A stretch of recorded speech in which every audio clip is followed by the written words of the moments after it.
तांत्रिक राजकुमारी पर जादू करने का प्रयास करता है, लेकिन जादुई अंगूठी राजकुमारी के पास होने के कारण राजकुमारी पर तंत्र विद्या का कोई असर नहीं होता।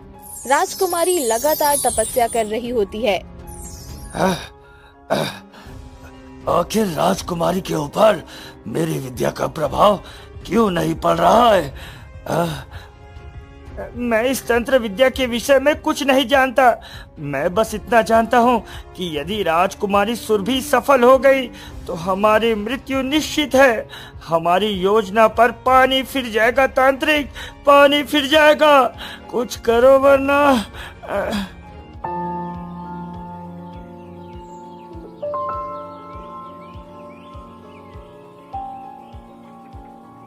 किशनगढ़ एक सुंदर राज्य था।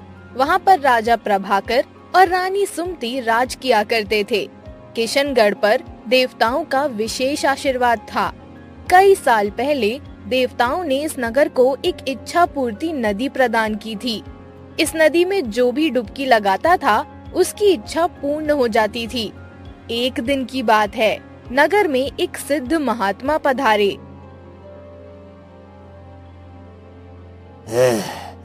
अब तक तो इस नगर के विषय में सुना था, किंतु सचमुच ये स्वर्ग के समान ही है।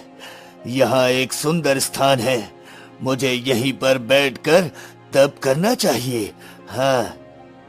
साधु इच्छा पूर्ति नदी के किनारे बैठकर तपस्या करने लगे। तभी उन्होंने देखा कि एक सेठ नदी में डुबकी लगा रहा है। हे परमात्मा, हे परमात्मा, हे इच्छा पूर्ति नदी, मुझे 100 सोने के सिक्के चाहिए ताकि मैं धनवान हो सकूं। अब जल्दी से मुझे सिक्के दे दो। हाँ परमात्मा। सेठ जब नदी से बाहर आता है तो किनारे पर सोने के सिक्के पड़े होते हैं। वो उन्हें उठा लेता है और घर चला जाता है।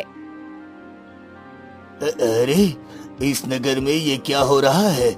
इस इच्छा पूर्ति नदी के कारण कोई भी मेहनत करना नहीं चाहता। वरदान की ये नदी सभी के लिए श्राप बन सकती है। हाँ। तभी वहाँ पर एक किसान आता है। अरे भाई, काम करने की क्या आवश्यकता है जब हमारे राज्य में इतनी जादुई इच्छा पूर्ति नदी है, तो मैं खेतों में जाकर हल क्यों चलाऊं? हाँ?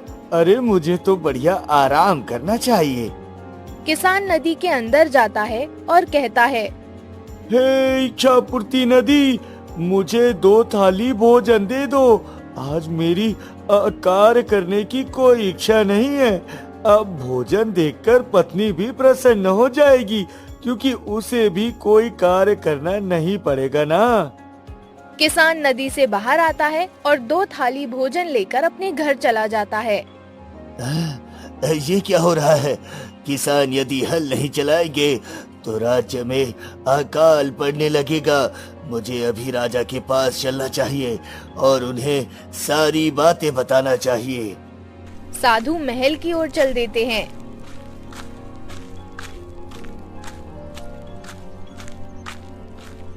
महाराज, मैं आपके पास एक प्रार्थना लेकर आया हूँ।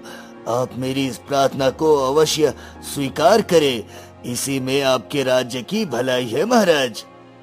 कहिए साधु महात्मा, आप आदेश करिए। यदि बात नगर की भलाई की है तो मैं अवश्य ही सब कुछ करूंगा। मेरे लिए नगर की सुरक्षा से बढ़कर कुछ नहीं।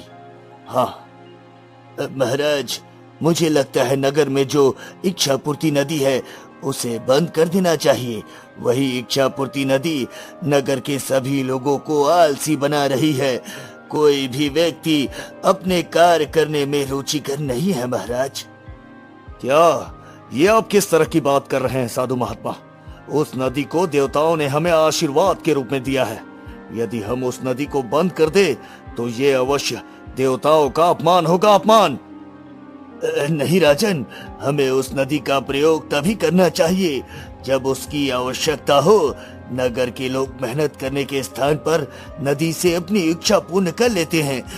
ये ठीक बात नहीं है महाराज, बिल्कुल ठीक बात नहीं है। अरे तो साधु महात्मा, आपको क्या समस्या है?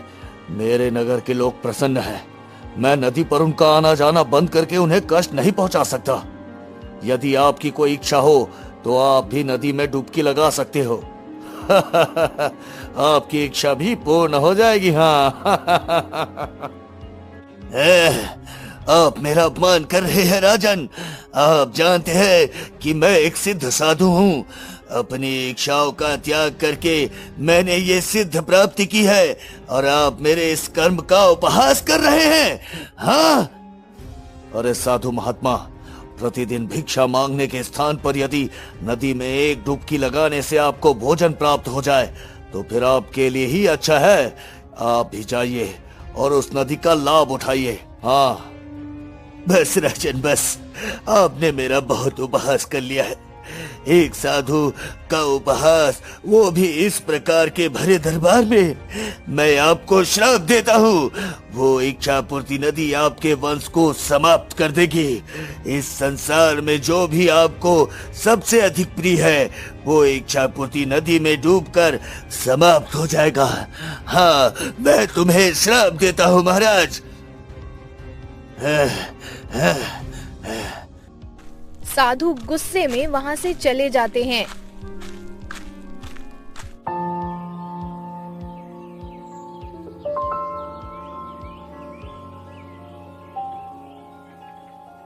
कुछ वर्ष पश्चात रानी सुमति बैठी होती हैं। रानी सुमति, रानी सुमति, आप कहाँ खोई हुई है? मैं आपको कब से आवाज दे रहा हूँ। तभी वहाँ पर राजा प्रभाकर और रानी सुमति के बच्चे राजकुमार विराट और राजकुमारी सुरभि वहाँ पर आ जाते हैं। पिताजी देखिए, भाई मेरी बात नहीं मान रहा है। यदि अब से तुमने मुझे तंग किया तो मैं तुम्हें उस नदी में ले जाकर डुबो दूंगी। राजकुमारी सुरभि, ये आप किस तरह की बात कर रही हैं? अभी भाई से क्षमा मांगो और फिर से उस नदी का नाम कभी मत लेना। अरे माँ, आप बेकार की चिंता करती हैं। हमें पिताजी ने सब कुछ समझा दिया है। हम उस नदी के पास भी कभी नहीं जाएंगे। आप बिल्कुल चिंता मत करिए। राजकुमारी सुरभि और राजकुमार विराट वहाँ से चले जाते हैं। महाराज, मैं तो बस उस साधु के श्राप को लेकर चिंतित हूँ। यदि उनका श्राप सत्य हो गया तो हम क्या करेंगे? हाँ, आप चिंता मत कीजिए महारानी। मैंने हमारी संतानों राजकुमार विराट और राजकुमारी सुरभि दोनों को इच्छा पूर्ति नदी से दूर रहने को कहा है। एक दिन की बात है, राजा दरबार में बैठे होते हैं। महाराज, महाराज हमें बचाइए महाराज। नगर में खूंखार जानवर का आतंक फैल चुका है। वो हम सबके प्राण ले लेगा। महाराज हमारी रक्षा कीजिए, महाराज हमारी रक्षा कीजिए। क्या? ठीक से बताओ क्या हुआ है?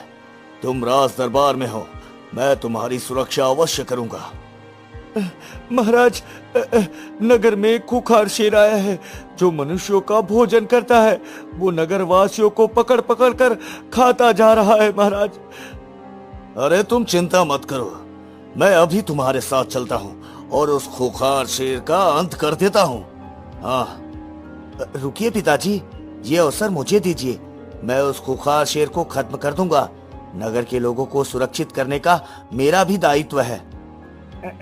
राजकुमार ठीक कहते हैं महाराज। शेर का अंत करने पर प्रजा में राजकुमार के प्रति विश्वास और गहरा हो जाएगा। भविष्य में प्रजा इनका सम्मान भी करेगी महाराज। हाँ ठीक है पुत्र, मुझे विश्वास है कि तुम ये कार्य समाप्त करके ही लौटोगे। उस खूंखार शेर के आतंक को खत्म कर देना। विजय भव पुत्र, विजय भव। राजकुमार विराट नगर की ओर निकल पड़ते हैं। वो देखते हैं कि शेर सभी को डरा रहा होता है। अच्छा, तो यही है वो जिसने किशनगढ़ के लोगों को परेशान कर रखा है। मैं अभी इसका अंत कर देता हूँ। राजकुमार विराट तीर चलाने लग जाते हैं। शेर घायल होने लगता है तो वो राजकुमार से डरकर भागने लगता है। लगता है तीर के कारण ये घायल हो चुका है। अधिक दूर तक नहीं जा सकता, मुझे इसका पीछा करना चाहिए।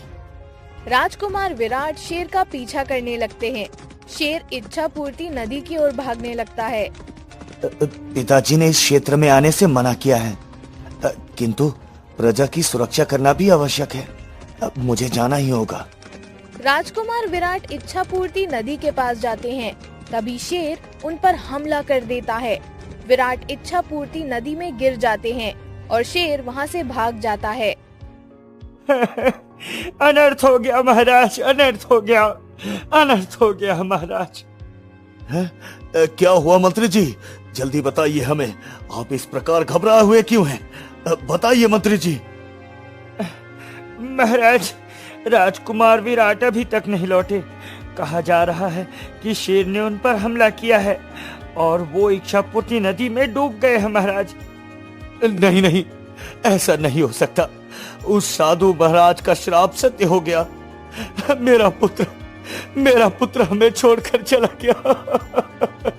मेरा पुत्र।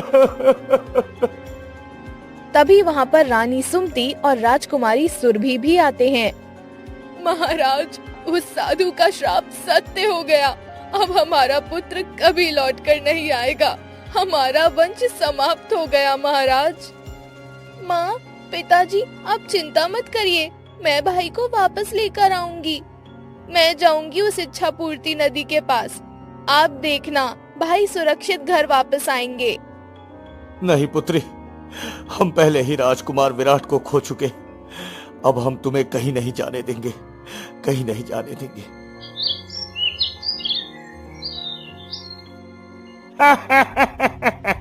आखिर हम अपनी योजना में सफल हो गए हैं। राजकुमार को इच्छापूर्ति नदी अपने साथ ले गई। अब बची है राजकुमारी। हाँ, किंतु तुमने अभी तक अपना वादा पूरा नहीं किया। याद रखना, अगर ये बात मैंने किसी को बता दी तो तुम्हें तो अवश्य मृत्यु दंड मिलेगा। हाँ। अरे एक बार मुझे राजा तो बनने दो। उस इच्छापूर्ति नदी पर तुम्हारे अलावा किसी का अधिकार नहीं होगा। तुम्हें जो कुछ भी चाहिए वो नदी तुम्हें प्रदान करेगी। मुझे तो बस राजा के वंश को समाप्त करना है और स्वयं राजा बनना है। हाँ। मेरे इस जादुई शेर ने भी बेहतरीन भूमिका निभाई। मेरे तंत्र के प्रभाव के कारण ही इसने राजकुमार को नदी में फेंक दिया। हाँ, अब बस राजकुमारी सुरभि का समय है। उसे भी इच्छापूर्ति नदी में डुबो देना है। फिर मैं इस राज्य का स्वामी और तुम इच्छापूर्ति नदी के स्वामी। हाँ।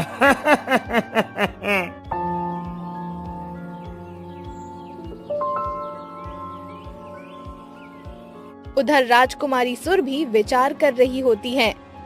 ऐसा कैसे हो सकता है? कोई तो उपाय अवश्य होगा।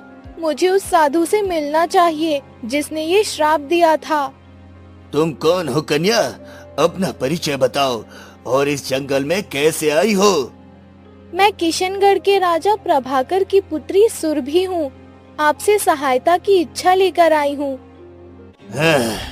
मैं उस घमंडी राजा के विषय में कुछ नहीं सुनना चाहता और तुम भी यहाँ से चली जाओ। मैं तुम्हारी कोई सहायता नहीं कर सकता। चली जाओ यहाँ से। मेरे पिता से भूल हुई महात्मा, किंतु उसका दंड मेरे निर्दोष भाई को नहीं मिलना चाहिए। अच्छा ठीक है, मुझे पूरी बात बताओ, क्या हुआ है?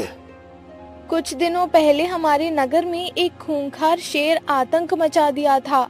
मेरा भाई राजकुमार विराट प्रजा की सुरक्षा के लिए शेर को मारने गया था, किंतु इच्छापूर्ति नदी में गिर गया और वो उस नदी में ही डूब गया। ये सब कुछ मेरे उस श्राप के कारण है जो मैंने राजा को दिया था। मैंने राजा से कहा था कि उनके वंश समाप्त हो जाएगा क्योंकि उन्होंने मेरा अपमान किया था। अपमान। हे साधु महात्मा, मेरे पिता अपनी गलतियों के लिए प्रायश्चित करना चाहते हैं। वो स्वयं आपके पास आकर आपसे क्षमा मांगेंगे। कृपया करके उस श्राप को समाप्त करने का कोई उपाय बताइए। अरे उस शेर ने जानबूझकर तुम्हारे भाई को नदी में ढकेल दिया था। वो कोई साधारण शेर नहीं बल्कि तंत्र विद्या का शेर था। हाँ। तंत्र विद्या? महात्मा, तो क्या हमारे राज्य में तंत्र विद्या का षड्यंत्र हो रहा है? हाँ राजकुमारी, मैं तुम्हें ये एक जादुई अंगूठी देता हूँ। जब तक तुम इस अंगूठी को पहने रहोगी तब तक तंत्र विद्या तुम्हारे ऊपर असर नहीं कर पाएगी। ये लो और इस अंगूठी को धारण कर लो राजकुमारी। धन्यवाद महात्मा। अब कृपा करके मुझे ये बताइए कि मेरा भाई जीवित है अथवा नहीं। क्या वो वापस आएगा? आखिर इस श्राप की समाप्ति कैसे होगी? उस श्राप को समाप्त करने का एक ही उपाय है। तुम खुद भी राजा के वंशज हो। जाओ और उस इच्छापूर्ति नदी के सामने तपस्या करो। जब गंगा माँ तुम्हारे समक्ष आए तो अपने भाई राजकुमार विराट का जीवन मांग लेना। हाँ, धन्यवाद साधु महाराज, मैं ऐसा ही करूंगी। किंतु ध्यान रहे राजकुमारी, यदि तुम्हारी तपस्या भंग हो गई तो तुम